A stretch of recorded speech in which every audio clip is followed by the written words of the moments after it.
பெயர் ஊராட்சி ஒன்றிய தொடக்கப்பள்ளி குரானத்தம். நான் இப்போது பாரம்பரிய விளையாட்டை பற்றி பேச போகிறேன். நம்ம தமிழ்நாட்டில் பாரம்பரிய விளையாட்டு 2 வகையை பிரிச்சிருக்காங்க.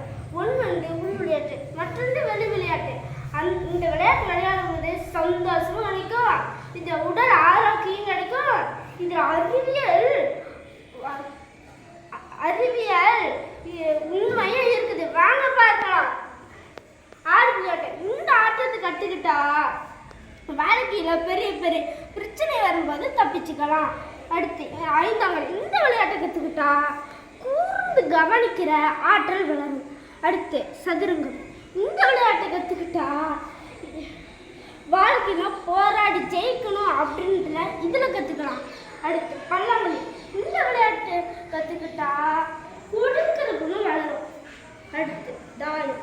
இந்த விளையாட்டு கற்றுக்கிட்டா வாழ்க்கையில தோல்வி வெற்றி தோல்வி சகஜமாக எடுத்துக்கலாம்.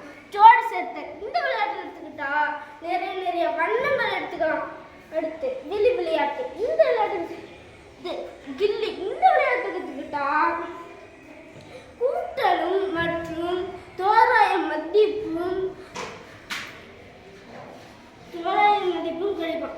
அடுத்து டயர். இந்த விளையாட்டை கற்றுக்கிட்டா ஓடும் பயிற்சியும் மூச்சு பயிற்சியும் கிடைக்கும். அடுத்து கோலி குண்டு. இந்த விளையாட்டு கற்றுக்கிட்டா போட்டி மனப்பான்மை, விட்டு கொடுக்கும் மனப்பான்மை கிடைக்கும். அடுத்து பட்டம். இந்த விளையாட்டை கற்றுக்கிட்டா நம்பிக்கையும் கிடைக்கும், மகிழ்ச்சியும் கிடைக்கும். அடுத்து பம்பரம். இந்த விளையாட்டை கற்றுக்கிட்டா இந்த திட்டமிட்டு செயல்படும் பண்பு வளரும். அடுத்து தென்னமுட்டை. இந்த விளையாட்டு கற்றுக்கிட்டா வாழ்க்கையில மேடு பள்ளம் நிறைந்தது, மகிழ்ச்சியை ஏற்றுக்கொள்ள வேண்டும். குச்சி விளையாட்டு. இந்த விளையாட்டு கற்றுக்கிட்டா கவனம் சிதறாமல் இருக்கும். அடுத்து ரைட்டா. இந்த விளையாட்டு கற்றுக்கிட்டா வாழ்க்கைங்கிறது மேடு பள்ளம் நிறைந்தது அப்படின்றத இதில் கற்றுக்கலாம். நன்றி, வணக்கம்.